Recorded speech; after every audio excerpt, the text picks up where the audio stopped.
to about 5 or 6 years ago, all the football clubs in Carnoustie kind of did their own thing. There was no connections, and by engaging with the Quality Mark accreditation scheme, it supported us in bringing football together and develop a model with a strong structure and governance. The East Region invited me to a study trip in Finland, and over there what we saw was these community clubs where they all worked together.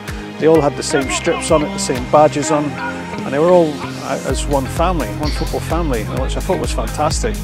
When we came back, the Scottish FA supported us to invite all the clubs in the town and sit around the table and we had a good chat about things. And we decided that was the way forward for us. So we now have juniors, amateurs and youth all as one club. We operate as a pyramid.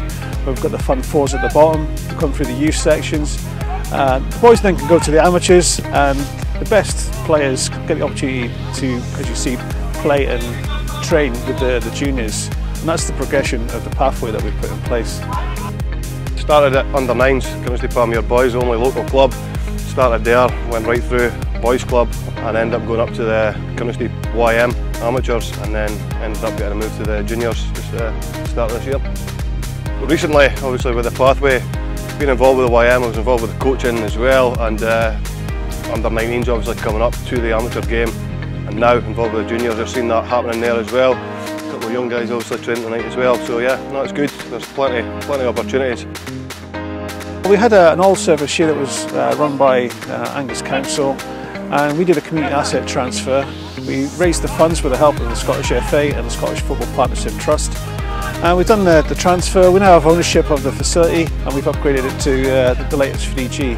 And we've got all the teams coming down here training during the week, and they're seeing all the other teams coming off and coming on. So they're now getting to mix with the different age groups and the different levels. So the youths are seeing the amateurs in place, and then they're seeing the juniors coming on after them. So they're seeing that aspiration then to move through the club to amateur and junior level. So it's become a home for the whole club. Certainly what we were doing with boys and men's football has worked very well, but it hasn't worked so well with girls football. So with the help of the Scottish FA, we've linked up with Montefief Athletic and Montefief Ladies Football Club to create Palmere Community Football Hub. And what that's available to do is have a wider area, and we've got to work together to attract the girls to play football in the area. And we're growing the game now. It's starting to work very well. Over the last 5 to 10 years, the Scottish FA East Region have created a mapping of big, strong community club areas where we would like to have big, strong, sustainable community clubs involved. The idea around it is that we have big numbers in the clubs, we have a strong playing and volunteer membership within the clubs, and we cater for every part of the community, regardless of gender, race, disability, age, etc., that these clubs can cater for these people within their community.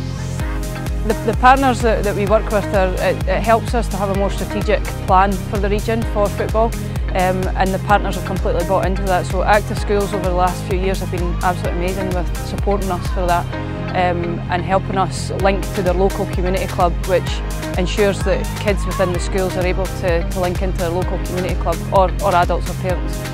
Soccer centres have been created as a resource because volunteers don't have the capacity to go into schools to deliver fun and enjoyable activities for creating new teams. As well as that, it's as a region we've supported with soccer centres to recruit new volunteers on and off field.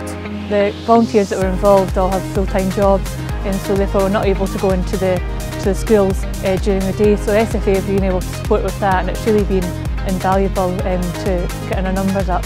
We've had a huge escalation in the number of girls we've had under 9s, and it means that now 99% of the girls that play for the club are from the local community, so there's a really strong link between the community and the club now. Also, they've been able to assist with parents' meetings to get parents involved as volunteers as well in various roles, and that's been a huge help to us as well. Along with the Scottish FA, the support from the Scottish Football Partnership has been fantastic to clubs by offsetting various costs such as new equipment, registration fees, brand new strips, covering the venue hire, and as you can see, the outcome of the day is obviously with these girls having the chance to play the game in local festivals across the East Region.